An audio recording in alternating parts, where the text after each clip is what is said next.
I'll recognize Ms. Dingell of Michigan for 5 minutes of questions. Thank you, Mr. Chairman.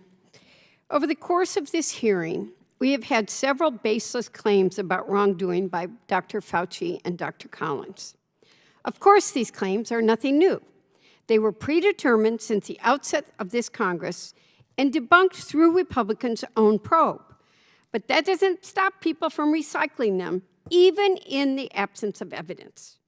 To date, nearly 500,000 pages of documents and more than a dozen transcribed interviews of current and former federal officials and researchers, all at taxpayers' expense, have failed to reveal a cover-up of COVID-19's origin or any other wrongdoing by Dr. Fauci or Dr. Collins. As select subcommittee Democrats have repeatedly said, and as the paper's authors, Dr. Fauci and Dr. Collins, all testified, neither Dr. Fauci nor Dr. Collins suppressed the lab leak theory or orchestrated the proximal origin paper, nor did they organize the February 1, 2020 conference call. Rather, Dr. Jeremy Farr organized that call and played a leading role in shepherding proximal origin through publication. Those are crystal clear facts acknowledged in Republicans' own materials. In fact, Republican questioning during Dr. Fauci's transcribed interview explicitly recognized that they were nitpicking words and believed that Dr. Fauci was testifying truthfully when he said he made no edits to revisions to proximal origin. And for the record, the select subcommittee Democrats would appreciate it if the Republicans would release that transcript. As for the Great Barrington Declaration, we know how disastrous immediately lifting community mitigation measures would have been at a time when the COVID-19 death toll had just surpassed more than 1 million nationwide. That is what Dr. Collins recognized when he privately called for a takedown of the declaration's premises. Dr. Collins never pressured an NIH employee, or a scientific journal for that matter, to censor the declaration. And Republican claims to the contrary are just not true. For the record, we'd also appreciate the release of Dr. Collins' interview transcript.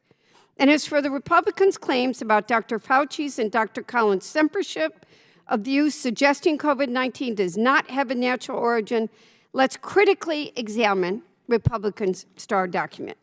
Dr. Thorpe, on May 12, 2021, you emailed Dr. Fauci and Dr. Collins and informed them that the Science would be publishing a letter calling for an investigation of COVID-19's origins that is, quote, transparent, objective, data-driven, inclusive of broad expertise, subject to independent oversight, and responsibly managed to minimize the impact of conflicts of interest.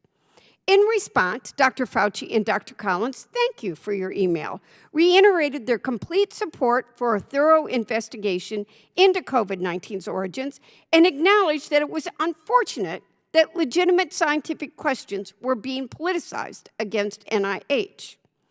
First question, Dr. Thorpe, is it an accurate summary of your email exchange, was that, with Dr. Fauci and Dr. Collins? It is.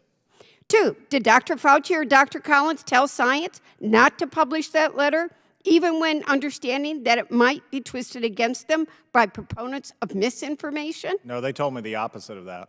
Was it your understanding that Dr. Fauci and Dr. Collins both supported an independent and thorough investigation into COVID-19's origin? They both said that in those emails. Thank you, Dr. Thorpe. And I do agree this committee should be doing very good work and I don't take any doctor at his word, unfortunately. Some doctors that do here probably would like to give me lectures sometimes. But we got to tell the truth and get to the bottom of it, and we got to protect the public. Thank you, Mr. Chairman, and I yield back.